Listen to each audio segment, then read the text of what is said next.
Siddipet police కమిషనరేట్లోని 9వ police station పరిధిలో జరిగిన 30 దొంగతనాలకు ఛేదించినట్లు CP Anuradha తెలిపారు. 4 నిందితులను అరెస్ట్ చేశామని, మరొకరు పరారీలో ఉన్నారన్నారు.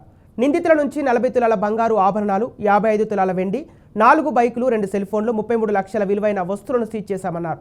ఇక వారిపై నిజామాబాద్, కామారెడ్డి, జగిత్యాలలో కూడా కేసులు ఉన్నట్టు సిపి తెలిపారు. మార్కూర్ పోలీస్ స్టేషన్ పరిధిలో బాలుడు కిడ్నాప్ కేసును 3 గంటల్లో ఛేదించామన్నారు.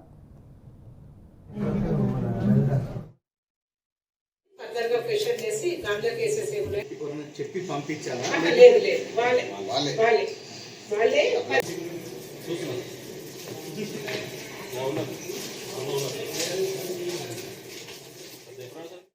వాహనాలు తనిఖీ చేస్తున్న సందర్భంగా ఒక బైక్ మీద ఒక అక్యూజ్డ్ సస్పిషియస్ గా వెళ్తుంటే బైక్ ఆపి తనిఖీ చేయగా అతని దగ్గర ఒక 2 రాడ్స్ దొరికినాయి.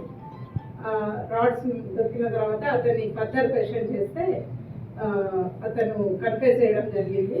ఇట్లా దొంగతనాలు చేశాడని. ఆయనతో పాటు ఇంకో 3 అక్యూజ్డ్, మొత్తం 4 అక్యూజ్ ని నిన్న అరెస్ట్ చేసి క్వశ్చన్ చేసి వాళ్ళ దగ్గర నుంచి 40 తులాల బంగారము అండ్ ఒక 2 రాడ్స్ అండ్ 4 4 వీలర్స్ ని రికవర్ చేయడం జరిగింది. ఈ 4 దొంగలు వీళ్ళు ప్రొఫెషనల్ అఫెండర్స్. ప్రీవియస్ గా చాలా దొంగతనాలలో వీళ్ళ మీద కేసులు ఉన్నాయి. ఒక మన సిద్దిపేట జిల్లాలోనే కాకుండా నిజామాబాద్, కామారెడ్డి, జగిత్యాల ఆ జిల్లాలలో కూడా వీళ్ళ మీద కేసులు పెండింగ్ లో ఉన్నాయి.